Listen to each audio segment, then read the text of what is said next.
Andito na po tayo mga katitudod sa kaibigan nating mga mangingisda. Ayan po. Ang nakikita nyo po ay ang tinatawag po dito sa amin na tuwas-tuwas po yan. Bicol words na ibig sabihin po sa Tagalog ay angat-angat.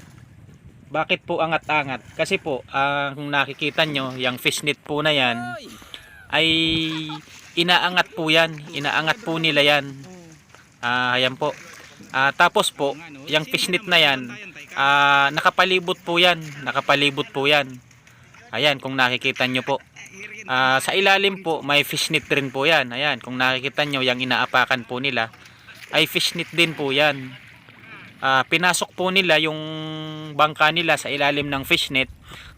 Tapos po, ay ginagalaw po nila yan. Ayan po, yung nakikita nyo, inuusog-usog lang po yung bangka. Ayan.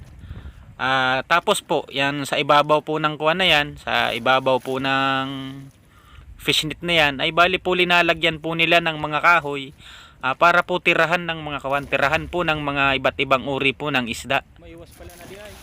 Kasi po, once po na linulumot na yung mga kahoy na yan, ay paborito na pong tirahan ng mga isda yan. Ayan. Kung nakikita nyo yung fishnet na yan, yung nakapalibot na yan, ay inaangat po yan once po na i-harvest na po yung isda na pumasok po dyan sa loob. Tapos po, yung mga kuwan na yan, yung mga kahoy na yan, ay linilipat lang po nila. Linilipat lang po nila yan hanggang sa lumiit ng lumiit, hanggang po sa makuha na po nila yung isda. Ayan po yan mga katitudes po natin.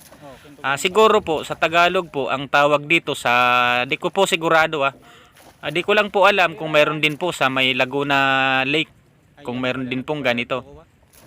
Ayan po. Makikita po natin mamaya-maya kapag malapit na pong lumiit at malapit na po sa dulo, makikita po natin na marami pong tumatalon na isda dyan. Marami pong iba't ibang uri po ng isda ang nahuhuli dyan. Unang-una na po dyan mga karpa. Yan po, yung nakikita nyo may mga tumatalon na nga po kahit medyo hindi pa siya maliit. Karpa, Indian carp, tapos po tilapia, hito, ayungin. Marami pong species ng isda ang nandyan po sa may tinatawag po dito sa amin na tuwas-tuwas or angat-angat. Ayan po, marami pong tumatalon talaga. Titingnan po natin kung maganda po yung harvest nila. Kasi po itong tinatawag nilang ito ay kapag po may mga okasyon, ay yan po ang pamadalian nilang pwedeng mapagkuhanan ng pangulam. For example na lang po may birthday party, may fiestahan, or may patay po. Ayan, yan po ang pamadalian na kinukuhanan po nila ng isda para po hindi na mabili.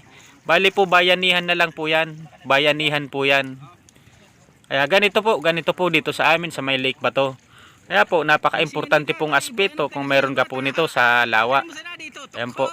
Pwede rin po ito na kung halimbawa po wala kang pera.